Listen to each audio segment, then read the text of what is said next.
Okay. Hi, everyone. Hi, Lisa. How are you? I'm good. Hey, Lisa. Everybody's going to get home before things really get out of control, right? When does the snow start? Not till 10. And ironically, I live only like 30 minutes away. It's going to have no snow. Hi, everyone. Hi, Lisa. How are you? I'm good. Hey, Lisa.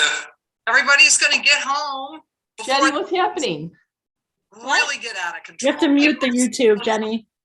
We can hear everything that's happening. Ironically, I live only like 30 minutes away. It's going to have no snow.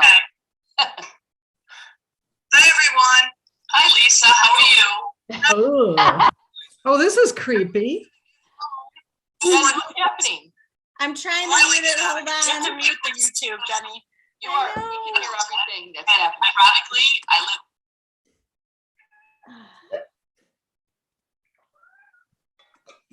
Not like to hear myself. All right. How's that? Perfect. Everybody's afraid to talk now. Honestly, I thought, oh my God, who is this third Lisa? I know. Oh my, another one? Do we not have enough Lisas? Yeah, we do. Crazy. I thought Stephanie was on here, but now she's not. What happened to her? She might have bopped off for a minute or something.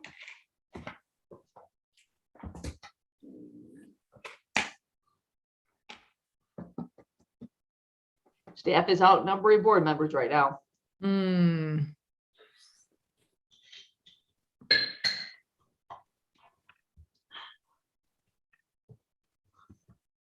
That Glencoe honey sure tastes great in my tea. Oh, do you have a deputy beekeeper in line? Yeah, I hope Chris? so. Yeah, Do we have you a will. deputy?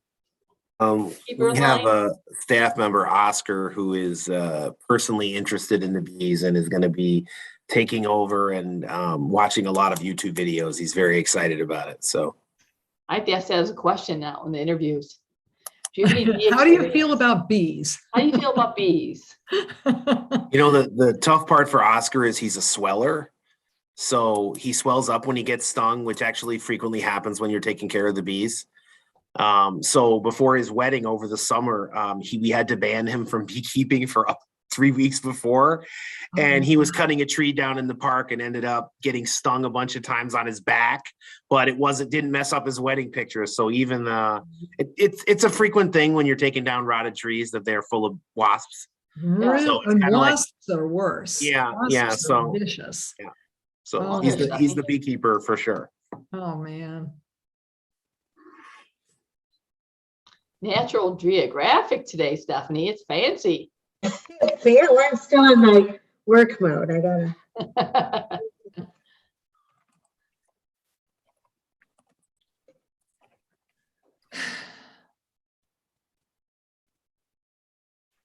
So we're just waiting for Michael. It is 7 o'clock. I'm gonna start this. I'm starting my recording. Okay. Hi, Carol. Hi, Carol. Stephanie, you Hi. look like you got a little color. It's still from Florida. I have not heard from Michael. I'll check. Oh, there he is. Perfect. Okay, Lisa, take it away. All right. Can our board and staff see and hear? And if you can, give me a thumbs up. All right, everybody's there.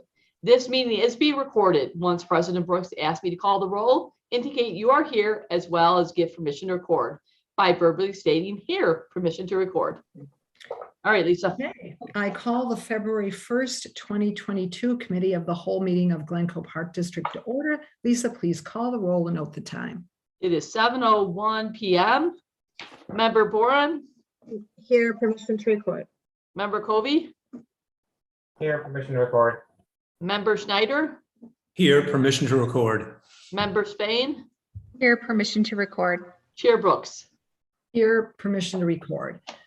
Moving to matters up from the public, it's our practice not to address questions at this time. However, we will take comments under advisement. Is there anyone who would like to make a verbal comment? If so, please limit comments to 3 minutes per person. I do And not I see believe- anybody from the public attending. So Thank you. So we will move on to the update on fund balance and potential transfer to Fund 69. Lisa Shepherd and John Cutera will lead the discussion. great. I'm going to throw this right over to John. All right, thank you, Lisa. Good evening, everybody.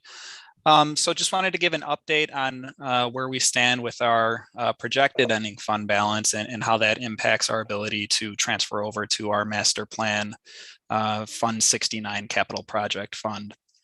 So historically, the process for approving capital project transfers has been to wait until final audited balances are available in June. And then at that point, we can determine how much should be transferred. Those amounts are then put into committed fund balance for that fiscal year, which really means that those transfers aren't made until the following year. So if we look back to our most recent transfer, that was actually made in June of 2020, which was our fiscal year 2021. And those transfers were approved at the June of 2019 committee meeting, finance committee meeting.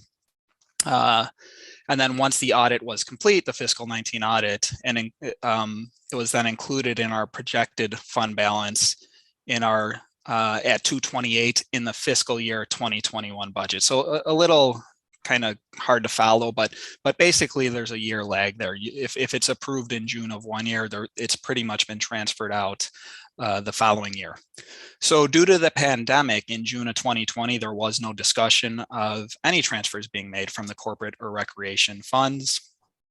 Later that year, staff did include a $300,000 transfer in the fiscal year 22 budget, since we had a better idea at that point in terms of where we stood with the pandemic. So if you remember back to the June of 21 finance committee meeting, my first, that $300,000 transfer was presented and discussed at that meeting, and then that transfer ultimately was made during this fiscal year. So that's just a little background on kind of how it's worked and what the timeline has looked like. And, you know, given that we would expect to have pretty good projections in February, we're proposing that we adjust that timeline so that we can evaluate for the transfers prior to our fiscal year end. So basically now at this meeting in February.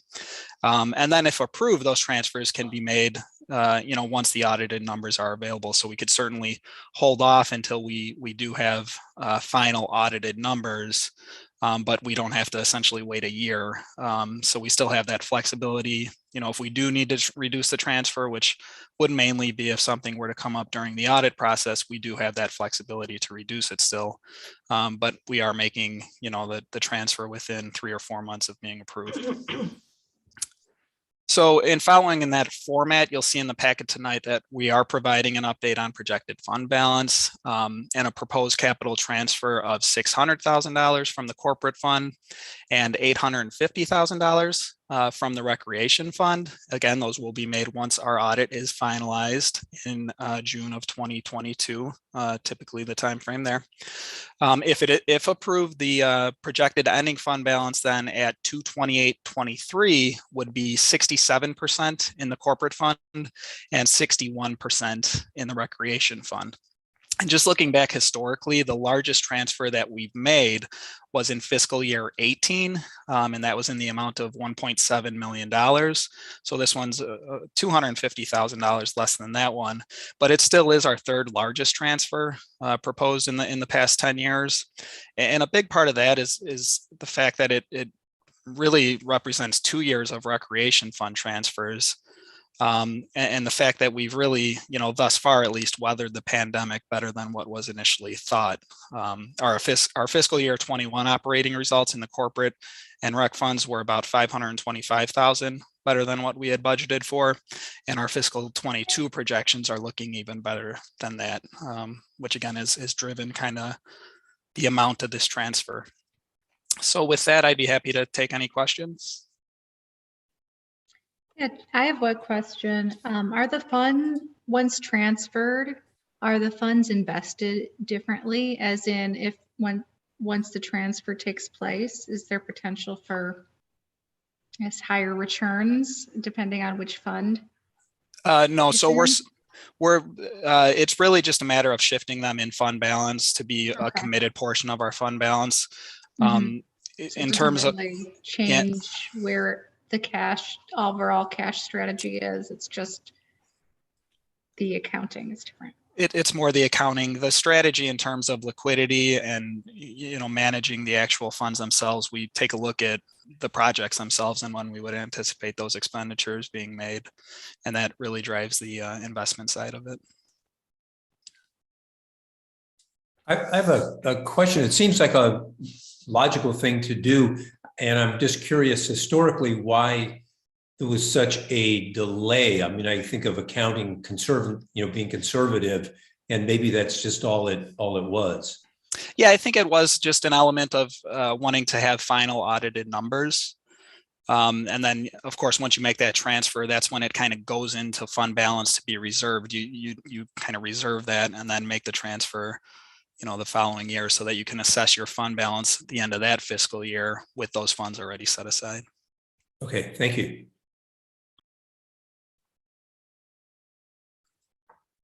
Anything else for John? I just wanted to make the comment that I think as somebody who's used to reading financial statements, I think it's a lot more transparent when you do it in the current year. When your transfer actually takes place in the year that, or it's recognized in the year it happens. So if transparency means anything, I don't know, I just think it's better.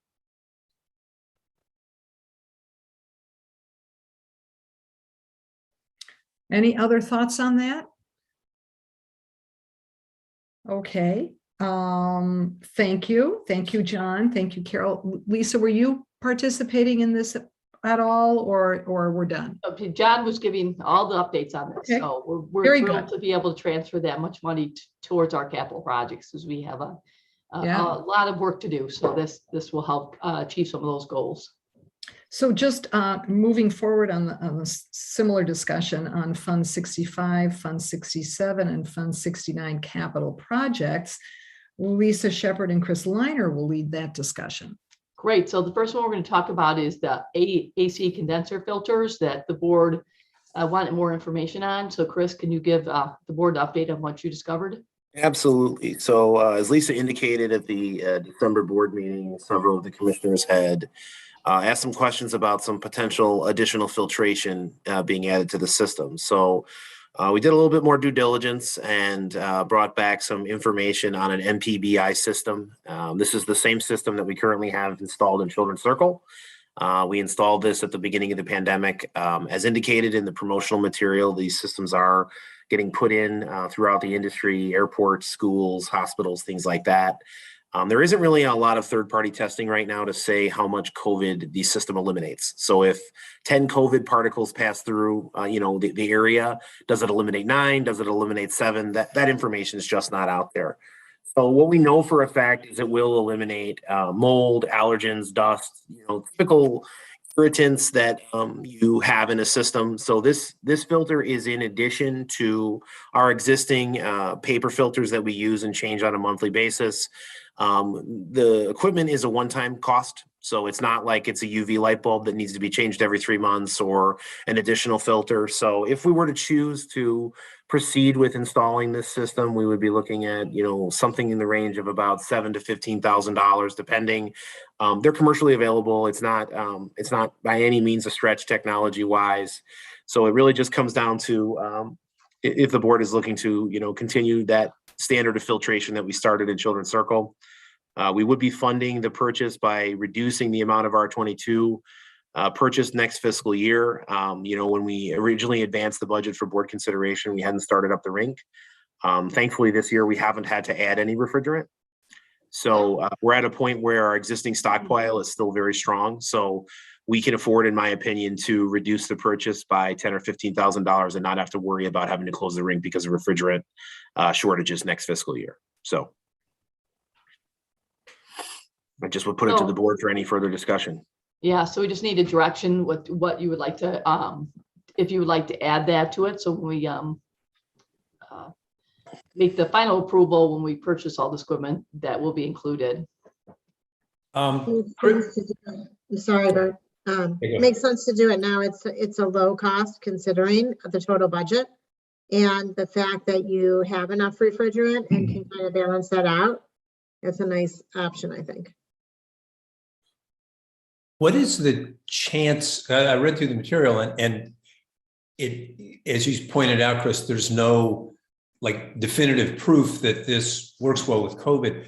Any guess as to what the likelihood is that something that was proven to work would come out in the next 12 or 18 months? I'm guessing this company's more established and the science is pretty much there, but do you think there's something what's the chance that this could become obsolete in the next 12 to 18 months? That's a good question. So Bart, this technology was not invented for COVID.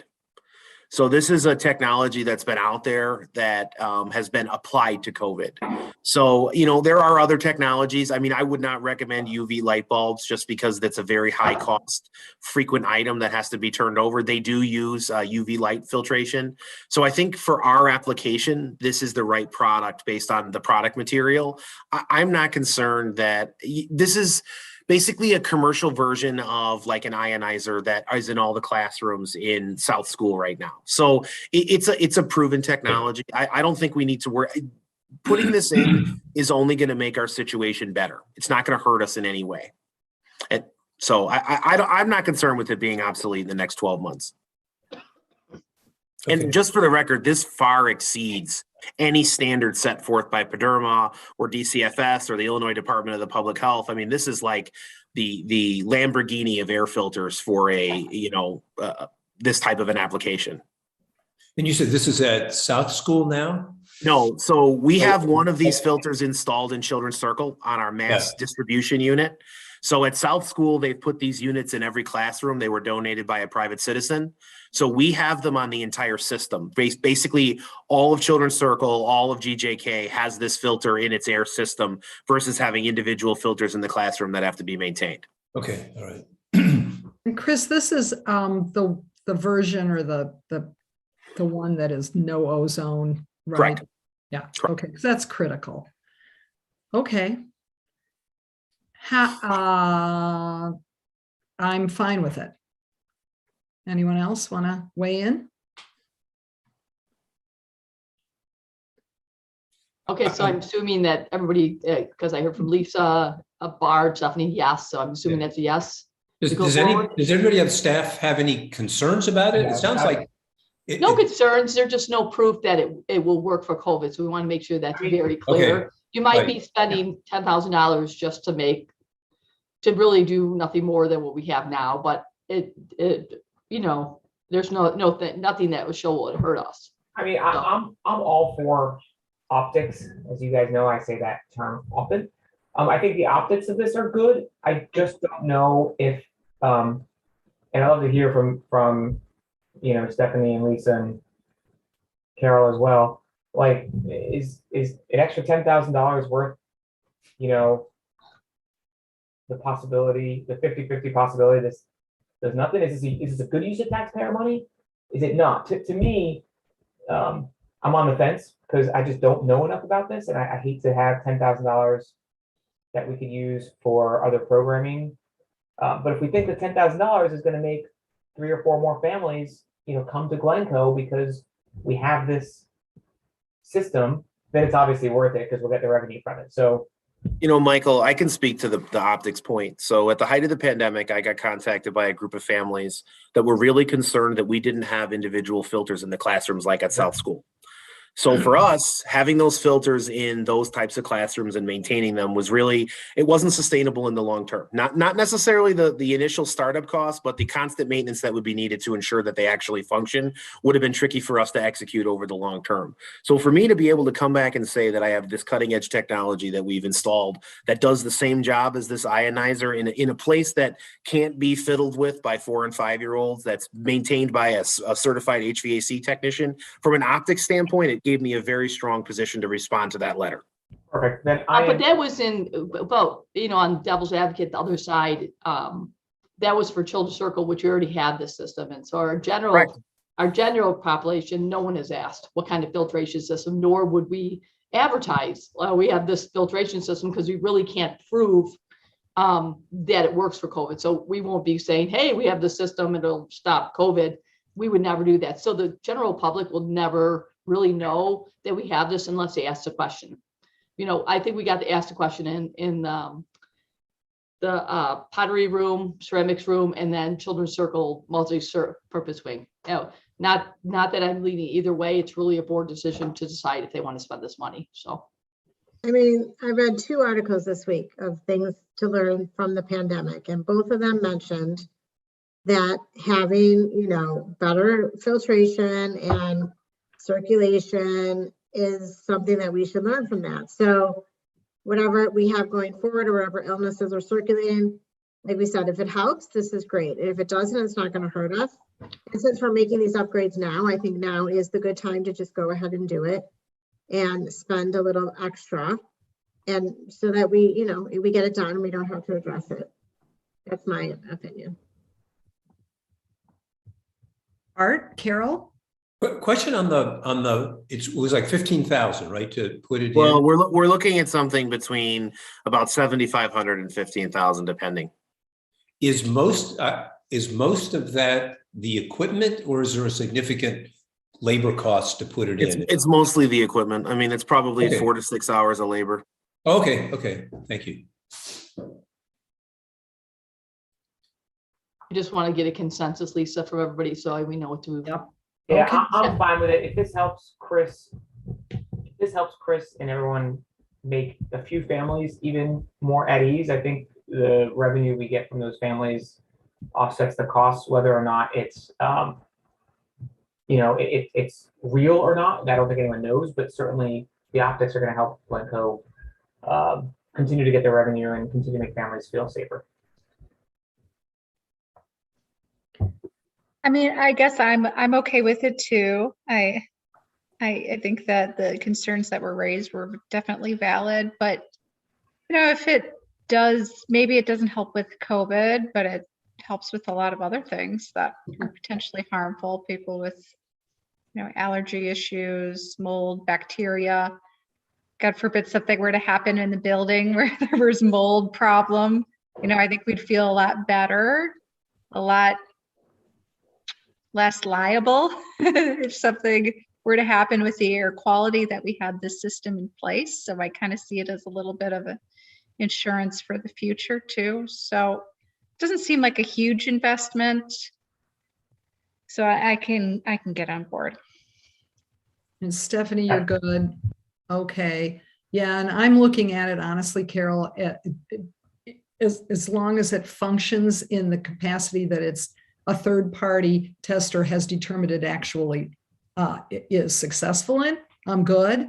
And I don't even know, I can't say that I believe that it has any impact on COVID. If it does, that's a bonus. So good. You've got your answer, Lisa. Thank you. I appreciate Okay. Good discussion. All right. Okay, the next part of this discussion is we talked at the last committee meeting about AV conferencing system for community hall. So Bobby did a little bit more research because there was a desire from the board to increase the scope. So I'll turn over to Bobby. As Lisa said, the board had requested a more robust system for renters, for special events, and for board meetings. So attached in the packet was a spec from APT, we already have an existing relationship, just to look at what is possible in that area. Initially, we had talked about just putting in speakers and the ability to connect for renters and to have quality speakers in the room. We did add additionally to that spec the video conferencing, the wireless projection, the audio, including the wireless microphones and the two-way mics, and a touch screen GUI system to be able for ease of use. It will allow us to obviously do conferencing. We'll be able to bring in speakers or guests remotely on that. We'll also be able to transmit to YouTube with the microphones wirelessly. It would be a legal bid, and it's not an off-the-shelf item. So you can see this, the spec was pretty technical, and there probably will be some delays in some of it, and we will need to do some electrical upgrades. So we did recommend, if we're going for a similar spec, putting $60,000 in the budget. Just wanted to get any board feedback on that this is something that you're willing to us to go forward with, or if you had any comments, or is there any spec missing? Bobby, where is I read through this. I was trying to figure out if I had to total this up somewhere. Is there a total on these? Yeah, On the actual spec itself. Page 4. Yeah, Page 4. $53,177. Page Yeah, 18 in the packet. Got it. Yeah, I think we're not gonna just rely on this one bid. We're gonna get more bids in this. We Correct. have to do So, a legal bid. Yes. yeah, we will. But we Okay. just wanted to develop an initial scope of the project before we got too deep into legal bids. Is the camera the kind of camera that shifts when people talk? That is not one of those cameras, I don't believe. I would have to check the specs. It's kind of a wide angle. Yeah. That would be, the cameras that shift when people talk are really helpful for Zoom meetings in a board style. Otherwise, if it's a fixed camera, like we have it in the office, the fixed cameras, it's hard to talking. I think that was the kind of one thing that I was noticing. It's got The other crest item- on, you said? Sorry, I didn't hear that. What did you say, Commissioner Kobe? It has the crest on display. Yeah, I think. Yeah, you have the crest on Series 4. Okay. So the other element is that with the projector, it would reduce the flexibility of the room unless we were to add additional projectors. So the setup would be a little bit limited. If we wanted to have the full flexibility to move the room around multiple walls, we would have to add additional, potentially a different projector and an additional screen. Can you explain that a little? Where, so this would be mounted on a particular wall? It would have to be mounted. Yeah, it'd be a fixed retractable screen. So it'd be a pretty large screen. And then the projector itself will be mounted in the ceiling. So some of the Right, costs so- will be in the electrical, running the electrical to that. Right, so if we were having a meeting, like our general meetings are facing this way, but sometimes when we've had discussion, it's the other side, so yeah. So in theory, we could use our portable projector if we had to set it up a special way. But with all that functionality, yeah, we would be a little more limited unless we were to kind of increase the scope of the project. So if you were looking at, if you're sitting normally in the boardroom, you're looking at the doors, it would Mhm. probably project on the wall to your right, Yeah, that big back wall. So for the board meeting, we would just rearrange how we set up the meetings for that particular application. I mean, that makes sense for rentals too, it would appear, it would seem, because I know food usually is on like the back wall. So Right. makes sense. You would have significant improvements in the sound. I think that is really one feature staff has noticed, especially with rentals. The sound is not great in that room, and especially in board meetings as well. Do you know, I mean, I know one of our main renters is the Temple. Do they use that room? Do they use audio? They don't. Hawkfed does not.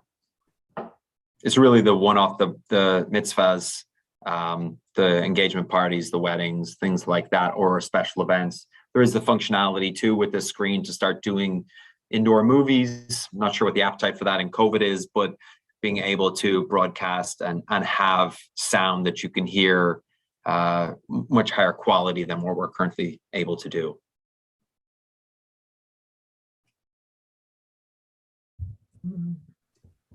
Do you think that other organizations would start to rent this room for their meetings? Like I'm thinking even like there's got to be like, I don't know, local community organizations that would consider.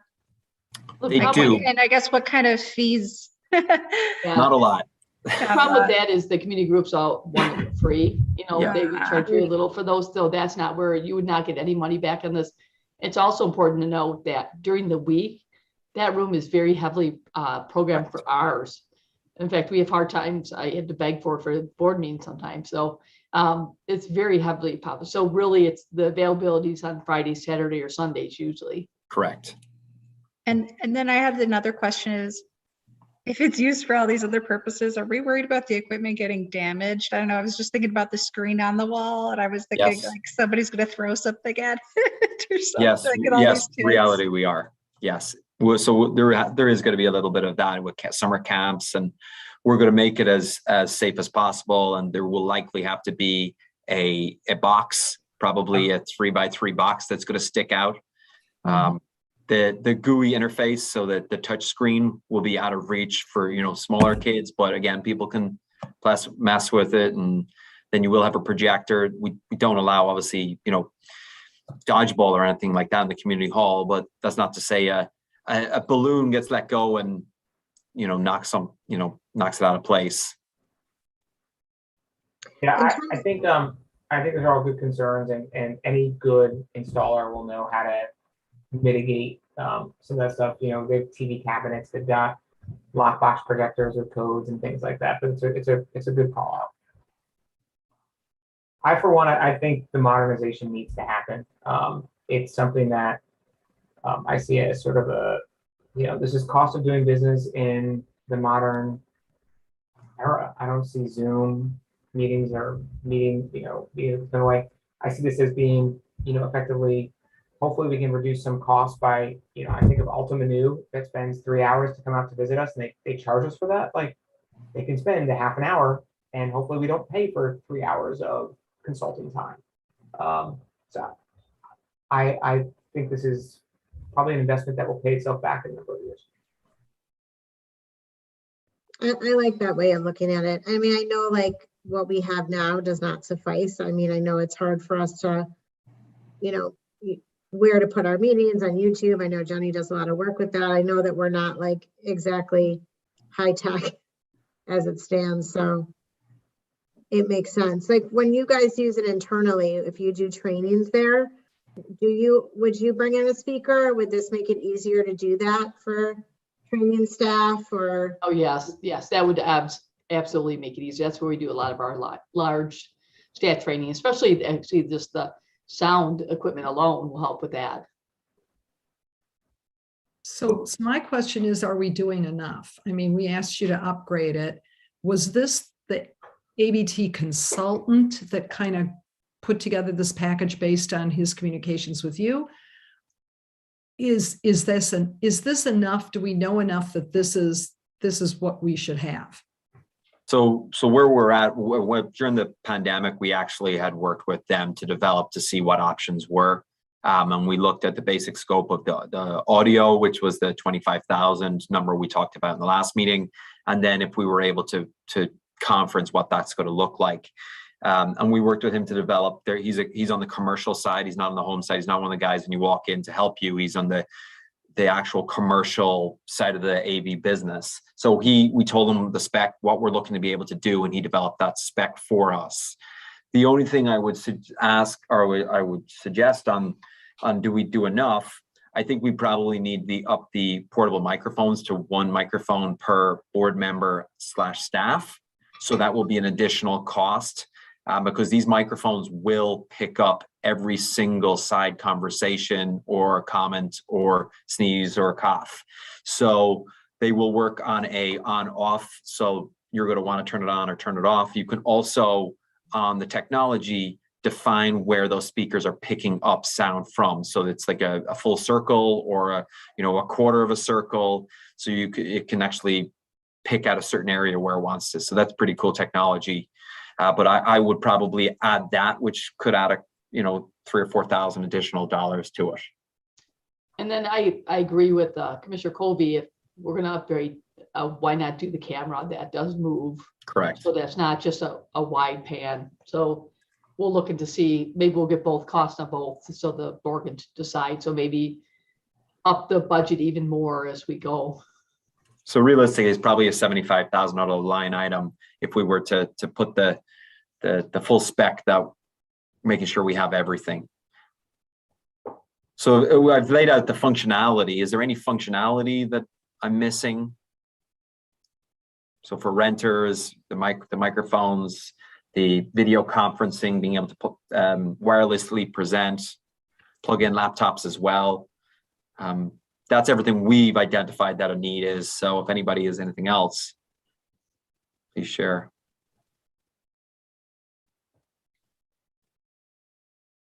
No, I think I've got a related question, which is what's the lifespan? I guess I'm always amazed how short a lifespan electronics tend to have. So my guess based on nothing is maybe it's 5 years. Does it? So and then it sort of worked back to like, okay, so it's like $15,000 a year to maintain this. And then when it gets replaced, probably somehow be the same price. Okay, so. So, Bart, I think it's important to note that there is going to be certain stuff that's going to be a one-time cost. So we're not going to have to come in and put new outlets in the room.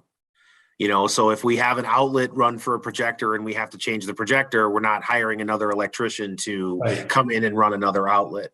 And I think as far as the damage to the equipment goes, I mean, this is going to fall squarely under our PDERMA insurance. So anything over $1,000 is going to be a PDERMA claim. So somebody jumps up and yanks the projector down off the ceiling, that's going to be an insurance claim. So I don't necessarily think we have to be concerned that we're going to be out $50,000 if somebody damages the facility.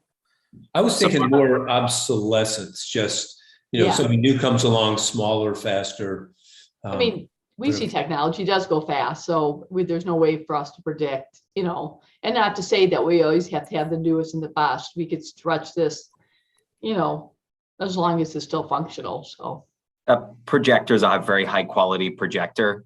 It's a laser projector, so the bulb would be really the only thing that would need to be replaced. And that's $5,000 of it as well. And then the screen we're still rolling around VHS carts in the take-up center. So yeah. Yeah. I think I remember watching Snoopy's Thanksgiving on You did. on a TV. Yep, a little TV. Or Yeah. a projector on the Or our projector. It Or was a not projector. just Yeah, Yes. that because this is Yeah, I think Bobby's gotten really good at fixing the film strips with Scotch tape as well. Aaron, We are doing more of those type of activities, so it would be very nice. This will be a projector though, so it won't be TVs. TVs we couldn't get big enough. We looked at that option. We'd have to have 3 or 4 TVs to get to the size. But this is a very high quality projector. A real quick question. If the room is now loaded with expensive equipment, will renters have to pay, I don't know how you work at a higher deposit? Add on. Or We'll how to- look at that. We haven't had a lot of success. People tend to, not want to spend additional dollars on those items. So I couldn't say that we're going to generate $5,000, $10,000 additional in revenue every year. We're a community center. People are looking for more affordable rentals. Yeah. Oh, I didn't mean that. I meant that we have a cushion if something is damaged. They've got some skin in the game as well. Correct. There would be a damage deposit for most of it. Yes. So that I do probably think, will have to get adjusted. who's planning a bar mitzvah right now, you are charged extra to use the AV equipment. And so you could probably say if you want to use the AV equipment, there's a $100 charge on top of it. If you don't want to use it, you don't have to charge it. Yeah. Excuse me. When we rent, we have meetings at hotels. They do the exact same thing. The room is $500. If you want the rental equipment, it's $100, and it comes with, a person that can help you use it. So I think that's certainly a possibility for the future. Good. I did get clarification that it's a pan, zoom, and tilt on the camera. Nice. Okay. So. Look at you, Bobby, multitasking. See, these are things you can do with a Zoom meeting. Are we good then with this, with the additional items, Bobby, for the multiple microphones and the camera upgrade? Is that where we all land on this? I mean, aren't we just giving Bobby the right to go bid this out? We're not proving amount, but we need an amount for our budget. So what we're doing, and you don't have to prove it, we're just going to put it into our budget after we discuss it, probably be more at the $75,000 mark. Right. And we if bring we don't the use it all, we legal don't bid. use it all, but we'll have enough in there. We'll So bring we're the not legal voting. bid back to the board. Right, not voting, just seeing if there's consensus, and I believe there is. Yeah, we don't want to do all the work and come back and everybody says, I don't want this. So, so we're in a consensus, we want to move forward with this, and then we'll go out to bid. Good, thank you. Okay, great. Thank you very much. All right, anything else in this discussion? Nope, we're good. We can move on to 67 and 69. Okay. All right, so we wanted just to, as we slowly march towards the budget presentation, just remind the board of our ongoing capital projects that have already been approved for this year. So Chris, you want to take this away? Certainly. So as Lisa indicated, we had previously discussed Fund 65, and we just wanted to touch base on the master plan, Fund 67, 69. Fund 67 is the bond fees, bond funds, and Fund 69 is the surplus revenues that is transferred. So what we see before us here, first we have the gas kiln edition. So this was something that the board discussed and was tabled due to COVID. It was a non-essential purchase and was tabled that year. So we've added that back into the budget. Chris, just it was approved, not just so it wasn't discussed. Correct. It was approved and tabled. Yeah. Correct. In addition, we have the crib wall and retaining project. So that, again, that's that Lincoln log wall after the halfway house down to the water plant area. So this is a placeholder right now. After doing some initial development of the project, it looks like the budget needs to be a lot closer to 750 to 800,000. We've begun aggressively exploring a partnership with the village.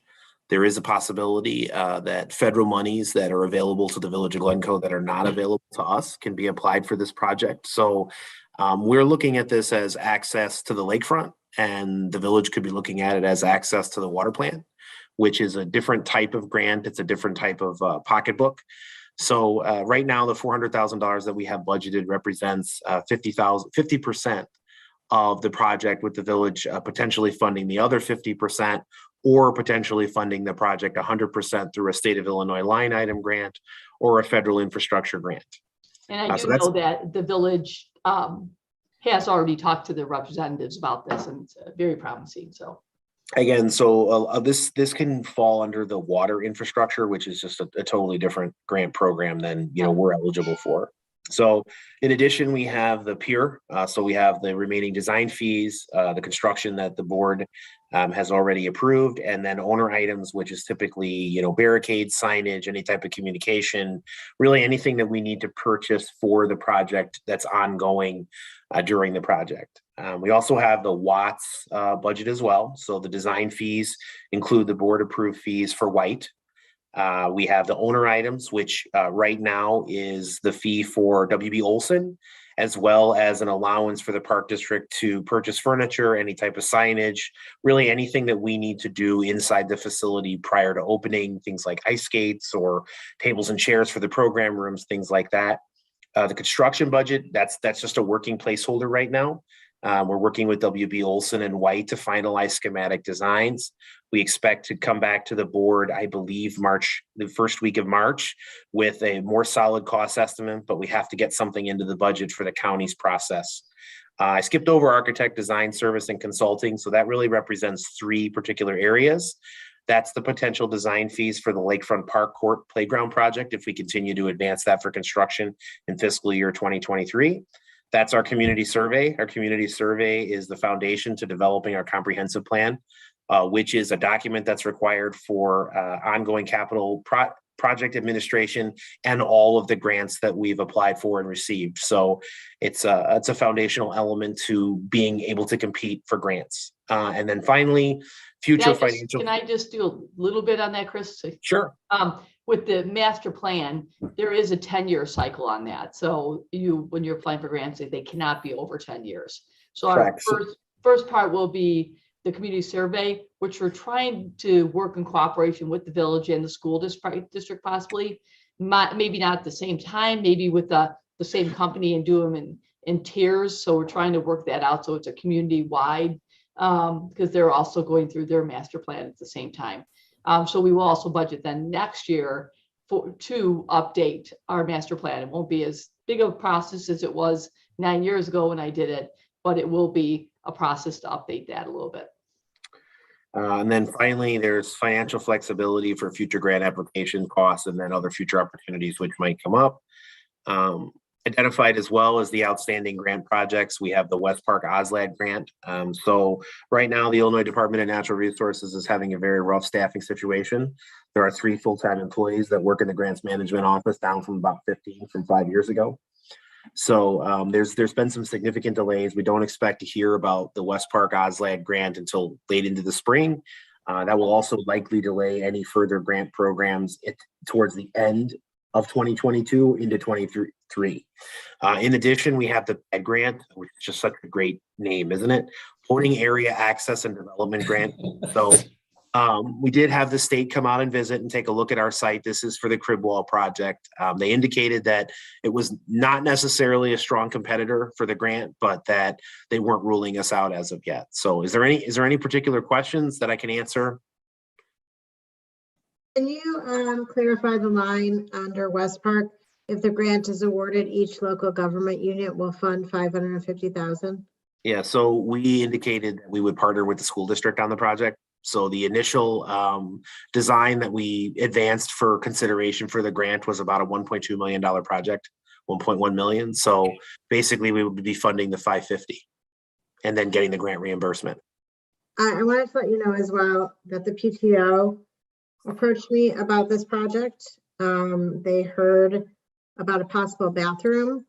I explained that that was an optional item that we would love funded, and they are considering that.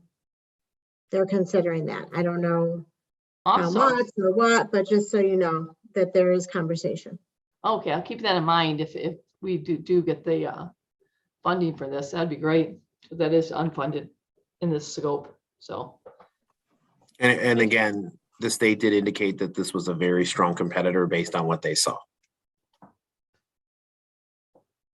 Any other questions? All right, we're not going to skip a beat and keep on going. All right. With no questions, all this will be in your financial, in the first draft of the budget that's going to be coming up in our prior to our board meeting this month. So can we move to other business now, Lisa? Yes, ready to go. Other business. Okay, let me pull this one up here. Let's see if I have this one. I have to share the screen, sorry. I think I could do this. Give me a second. My technology is so great here. Oh, hold on 1 second. Let's open this. There we go. Can everyone see this? Okay, Yeah. so the board, we spoke about the racquet courts at Lakefront Park, and we're moving forward to our community meeting, which will include the racquet courts and the playground. So both of those items will be discussed at the community meeting. What we usually do as a board is if there's a potential layout or option or something that the board really knows they don't want to consider, I don't want to bring that option to a community meeting for discussion, right? Because why give them an option that the board is really not going to consider? So let's focus their energies on what we'll think about. So I kind of want to get a sense, since you've been probably thinking about it for a while, if you want to eliminate any of these options. So the first one was what we currently have, which is the tennis courts. That's layout A. The second one was potential layout B, which would eliminate tennis courts and put all pickleball courts in. Potential layout C is 2 tennis courts and 2 pickleball courts. And then potential layout D is 1 tennis court and 4 pickleball courts. If you can recall from the focus groups that we held and then the community meeting, there's still very much a desire for tennis in this park. So in our professional opinion, we don't think we should eliminate tennis from consideration, which would mean, in our opinion, the board should consider eliminating potential layout B because that eliminates all tennis courts. So what are your thoughts? Yeah, I agree with that. I agree with that as well. I agree. Okay. Okay, so we won't show at the community meeting that layout. There's these 2 other layouts, potential layout C, which has 2 and 2, and potential layout D that has 2 and 2, or 4 and 2, 1. Would you like to eliminate any of these or keep these in for discussion? Can you go back up to A and B for a second? Sure. So A's were the 3 tennis courts, no pickleball.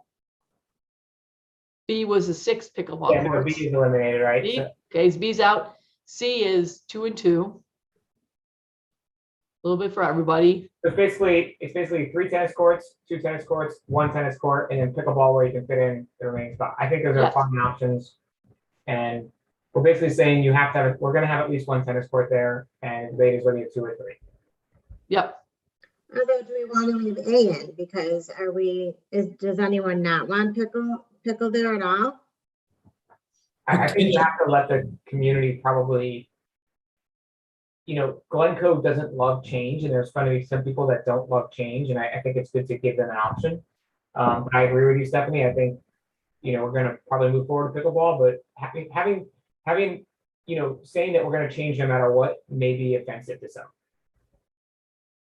On the other hand, we did have those focus groups. And there Yeah, we seemed to can. be- I Just also- allow me to finish my thought. I'm just going to finish my thought real quick, Michael. And it seemed like a good balance, a healthy balance between the two forces. And we do have no other currently on the schedule courts that we're looking to convert to pickleball. So this is like probably feels very prescient to people. Here we're doing these courts. We really need pickleball. We have no pickleball. That's the only reason why I would say perhaps saying we may not do pickleball is maybe just not realistic. We're going to do some pickleball, and the question is how much. Right, what's going on with West School? I thought West School was on the dock, or at least in Shepherd. I thought West School was a consideration for pickleball too, wasn't it? If we get the OSLAG grant. So remember, we just told you the OSLAG grant has been delayed. Oh, So sorry. there's no guarantee that we're going to put that. We would only do that project should we get that grant. So No. there's not a guarantee. But if we do, I think it's 2 courts, right?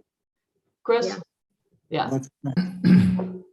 I I guess would personally vote to eliminate A, just because I would really want at least 1 court there, because we don't know what we're doing at West, because West could be delayed, and because we know we're touching these courts. Personally, I would delete A. I see both sides though, but that's just my opinion. Is I think we're going to wind up with at least 1 court. So why give the potential that there's not going to be any? So delete B. I would delete A. Delete Okay. B, and Right. have the discussion focus, which I think is sometimes easier for people, on 2 choices, C and D. I think I would agree with that. I think too that I don't know that the lake side is, if you're a serious tennis player, a lot of windy conditions, not the best. I think there was discussion, if I remember, that people were interested in kind of having a place where you could gather, have tournaments, that sort of thing. This will never be a big team tournament league location, but it has a potential to be one for pickleball. So I think it's kind of maybe good to keep that in mind. I don't know. I personally wouldn't necessarily rule out all pickleball if we're not going to do it anywhere else. I don't know. I think our plan is as we renovate other courts is to turn them into pickleball, add a pickleball court with tennis. So that way in every quadrant, that's kind of what we have tennis courts in. There would also be a pickleball option. So we have tennis court, pickleball, tennis court. Whenever we go to redesign those, I think that's probably the road we're leading down since we did that at West. So just keep that in mind. I think we will eventually do more pickleball. Personally, I'm a little concerned if we put 6 pickleball courts in there. The noise, because that's a lot of course, and the traffic that would occur. I mean, we have a really big issue right now with parking, and I think that would really add to it, because we would bring in a tournament style and they'd stay all day type thing. So Yeah. just my opinion. I agree, because they can play for hours. So Yeah. Mhm. So this is really perceived, this particular place is perceived as recreational residential play, as opposed to something more competitive or team oriented. Is that a good way to kind of frame this, so that we have some tennis, some pickleball, but not a huge concentration on something that would be more tournament play? Yeah, I think we've always we don't have unfortunately, I know Glenview came up a lot in the focus groups. They had a lot more land to put 6 courts in. They had a big, huge land to be able to service that. We have always been more of the mindset, let's put a little bit in every park so it could be recreational play. So, if you are by West School or you live in that neighborhood, you have a playground, you have tennis court, baseball field, and now pickleball. If you go to Shelton, playground, tennis court, and hopefully someday pickleball type thing. That's just what we've done in the past. Doesn't mean we have to do it now, but just seems that we try to spread out our recreation amenities throughout the town. Lisa, I like C and D, and I really admire what the Park District's doing to incorporate new high quality pickleball courts. One of the things that I had read, and I talked to people who are players, I guess pickleball, there's a noise that if you play pickleball you like, but if you don't play it, it can be intrusive. And I also read that there is netting that you can put around the courts on the fences, which can significantly reduce the sound quality. I don't know how expensive it is. I don't know the durability, but I think overall with adding pickleball, probably the biggest complaint or concern would be the noise level. And so at some point you may want to research, is there a significant noise reduction with netting that you can put up around the courts? And if so, that might get people more interested in D than C. I don't know, but I think noise will be a recurring point of criticism. Anything you can do to reduce that is reasonable is probably worth investigating. Yeah, I don't know. We'll have to do investigation on those screens because I haven't seen any data that proves that they muffle the noise. It's like a solid canvas windscreen. I've seen them in use in a couple of places. I anecdotally, I've heard that they don't do great with high winds. Which at the lakefront, we don't actually have windscreens at the lakefront because of that reason. So we have windscreens at all our other tennis courts, but we don't put them up at the lakefront because historically they had put some up and they all got blown down and ripped prior to mine and Lisa's tenure. But that's the reason that there are no windscreens at Lakefront Park.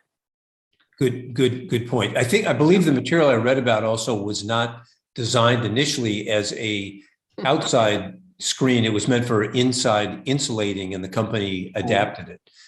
That's a good point about the wind at the lakefront. But again, and that's not saying that the product wouldn't work. I just anecdotally, I've heard that's why we don't have windscreens there right now. But again, the last time that was explored could have been 15 or 20 years ago. Right. And there is noise to pickleball. I'm not gonna lie to you. It's just the amount that a person, I guess, could tolerate that noise. Correct. So we have the water feature, we have the trains, those generate noise. It's how much you could tolerate. This park, actually, these tennis courts are the furthest away from houses than any other tennis courts in our system. So, of any tennis court, you're going to put pickleball, these are going to be the furthest away from a house. It's certainly quieter than the sound of a hockey puck hitting the dasher boards. That's a good thing too. Yeah, which is right next to houses. The feedback that we get, we're at a point where we're going out and we're basically oiling the trains twice a week because of the squeaking. So I think the mitigation is key to do that investigation. But it adds to Lisa's point, these courts are the farthest away from private residences of any courts in Glencoe. Honestly, I play pickle. I live by pickleball court in Florida. I'm sensitive to noise, and I just don't find it noisy. I don't know if it's because it's a group of 4 and it's usually a lot of fun, so people are loud, but I just don't find the ball hitting the racket that loud. it's not any louder than tennis, and I know everyone has a different opinion, but I think it's, to me, it's the crowds or the people are afraid of tournaments, and so they say it's loud. You know. Right. I mean, that's So- true. So if I think I've heard from everyone, are we good with C and D as the options? Carol? Yes, and I was just gonna say, I think based on this conversation, I think between the traffic concerns and really looking at this as a recreational, not just from the park district's mission, but also the wind that we keep talking about. This is really just a place to play for recreation and fun, and that C and D have that vision. Okay, Bart, are you good with C and D? Yeah, I like C and D. Okay, Stephanie, you are? Yep. Michael? I'd still throw A in there. I don't think it hurts, but I also don't think it matters all that much. So C and D? No, you can have a 4-1 vote. I'm okay with that. I didn't hear you. I'm No, sorry. I would do A, C, and D, but since I'm the lone man out, that's what it is. Okay. All right. So moving on, C and D, Lisa, you have what you need? Okay, I'll put that in the thing. Do we, since we, a little time, do you want to talk GJHB stipend or not? Because since our finance meeting would be pretty packed. Okay, GJHP request for 15,000. Has everyone had a chance to kind of consider or review that? Are we ready to talk about it, or we can always talk about it during finance? I'm gonna recuse myself of this because my daughter's on the board of GGHP and is very involved, so I just feel uncomfortable. Probably a good idea. Thank you, Stephanie. Yeah, I recused myself a year ago when I think my wife was on the board. She is no longer no. on the board. And we don't have any ties to it, so I feel like I can recuse myself. Well, there's still 3, so that's okay. I think we're good. No, I'm I fine. I appreciate- don't have any ties to it anymore. Oh, he hasn't any ties. He can vote. Yeah. Okay, and by the way, thank you, because as the old lady, old goat on this team, I have gone through multiple rounds of this, and in previous iterations of the board, we've had people who've had really strong ties to various organizations. This one pops in my head, and it was awkward and uncomfortable to have a really good conversation. So I do appreciate that you're both acknowledging that, but there's only so many of us. So does anyone have anything they'd like to say about that presentation and this ask? And can I just quickly, Lisa, I had asked you once before, having gone through this, I feel that the escalation of their request over the past years that I've been on the board, do we have a historical record of what they've asked for and what we've given them over the past, say, 6 years? It's been mostly $10,000. I think I don't think so, Lisa. I think there was a big leap. I think it was like 3, I don't know, I could be wrong. I'm speaking out of turn, but we probably should garner that information too. Let me check to see if I have that. See if you have it. Carol, did you have anything you'd like to say about this? I just think they have huge balances for that type of organization. And I feel like we already offer them all of our facilities. I don't understand why they think that they're doing as much for us as they say. I don't know. I feel like we have our own programming. The park district puts on a lot. There are probably services that they're doing just for their participants and things like that, but I don't know if I see it as a service to the park district as much as it as a service to just the participants of that age. I want to say it's like the middle school rather than the park district. So I guess I just didn't really understand the logic. We're giving them our facilities, our maintenance of the facilities. Why do they need more? Okay, Bart, did you have any thoughts on this? I didn't come to any conclusions. GGHP it's evolved from when my kids were at Central School, where it was just the play, and now it's much more. And I didn't initially understand why we would give them the money, but again, I think it's a really good entity, and it looked like we had a tradition of doing this. So I would like to be supportive, but I don't. yeah, I'm sort of with Carol. I don't quite understand why they need the money, but at the same time, it's a local, really good entity. So, I mean, I don't have really strong feelings either way. I guess I'd like to be supportive if it's not too much money, but I have to admit, I don't completely understand the need. But again, there's a leap of faith that, hey, it's a good entity, been there a long time, doing good things. So yeah, I guess I would lean towards doing it, but I'm not particularly well informed. John has through his, he's sitting at his desk. Luckily, he can give us a little preview of what we've had before. So John, would you let the board know how much we've given in the past 4 or 5 years? Sure, Lisa, I could go ahead and share screen here. So I don't know, I'm sure that's pretty small. Let me just try to increase it, but this is so I'm not sure on the ask itself, but okay, hopefully now everybody can see that. Again, not sure on the ask itself, but in the past, since fiscal year 2016, we gave, it looks like we gave, this is all from our general ledger system, looks like we gave $12,000 in fiscal 16 and 17, and then 10,000 in 18, 19, 20, and 21. Okay. I also, I feel that they, and kudos to them. I'm, really impressed that they've managed to build such a fund balance that, if memory serves, has not decreased. I don't know why the fund balance is so high, but it's 300,000 for this organization just feels extremely healthy. And I think that the Park District does a wonderful job partnering with a lot of our community organizations, including GJHP. And donations in kind is a donation. That there's value to that and value associated with that. And I think that is something that we very specifically can give to them. I think they're very, very talented raising money and generating funds for their organization. And but the Park District's able to give something unique, and that is our assets, our services, our facilities, that kind of thing.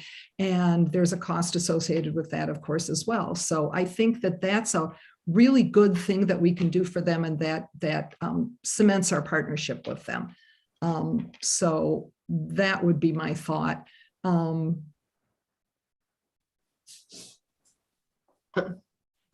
Let me ask this sort of a different way. And again, it's a well-regarded organization, long history. At some point, if the amounts are small enough, there may be some logic in saying, hey, Lisa and staff have done a phenomenal job of connecting well with every entity in Glencoe, including the school district. If somehow we cut off this long-standing tradition of funding them with $10,000 or $12,000, would there be resentment that we don't want, or does it, we've got a big budget, I don't know. I don't want to do anything that would put us at odds with other entities that the Park District has done such a good job of building relationships with for a relatively small amount of money. Again, and I don't completely understand the use of it, but it seems like a good cause. I can tell you that I appreciate the after school program they do for junior high kids. We do not offer that per se during the school year. We offer for Kids Club, but they usually grow out of that. And so they're offering that and service projects and the ability to, facilitate those service projects. What I don't think we should subsidize or fund is the theater program. We charge for that program here, and it does not operate as a loss. So I don't feel like we should subsidize their theater program. As good as it is, it's wonderful. But contributing to that after school program, the ability to do some of those service projects to teach, that, I think that's a worthy cause, and I really like that. So I agree with Carol. I think their fund balances are very healthy, and don't think they need quite that big of stipend. And when we give that big of a stipend, it takes away from our program and our ability to do scholarships and things like that. So I don't think we should cut them off totally. I agree with the board about, they've been utilizing our facilities and our staff and our expertise, and Nate, they've been working a lot with that. So by keeping on doing that and maybe take their funding down a little bit would be, I think, justified, and still develop a great relationship. So that might be 5,000 or 7,500? Yeah, that's what I'm thinking, 5,000. Okay. 5,000, yeah. I like that much more than saying we're going to 0. Me too. Okay. Thank you. I'm okay with Carol. that. You good with 5? I'm good with 5. And please, other board members who've recused yourselves, if you feel like you really need to add something, I'm certainly going to welcome you. I did not recuse myself. Uh-oh. No, I did not recuse myself, but I have nothing to add. I just have a question, because this is a new director, like, is it gonna be explained to her so she doesn't feel like it's a slight, because I think it would appear that way to her based on the history. No, I will definitely talk to them and their board and have a conversation with them that this is why. I mean, we've gone through a tough year too, and Yeah, I mean, like, our catering costs are yeah, quite as high as we thought, right? I mean, yeah, to ask for more money is really hard for us. And while I think we should definitely help with some of their after-school programs, it's the other programs that we offer for a fee that I don't think we should subsidize. And I'll explain that to them.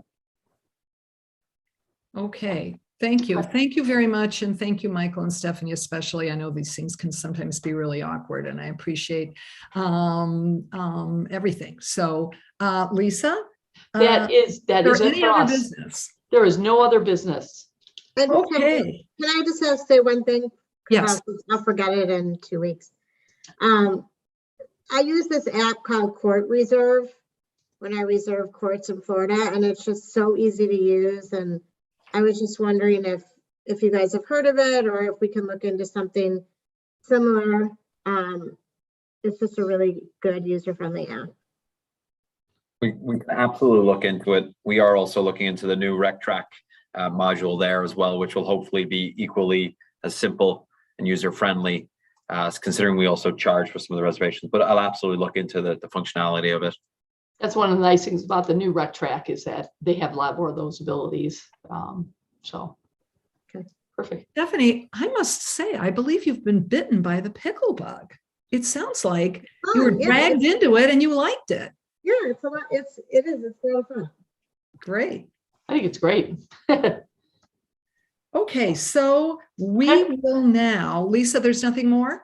I have nothing more. No. Okay, so now the song and dance, I hope we're all ready for this. The board will now enter into closed session where no action will be taken. I entertain a motion that pursuant to Section 5 ILCS 120/2 of the Open Meetings Act, the board will enter closed session to discuss personnel as mandated by Section 2.06 5 ILCS 120/2/2C1. Those present during executive session will include all commissioners. Can someone move that? Can we wave to Chris's daughter first, and then I move after that?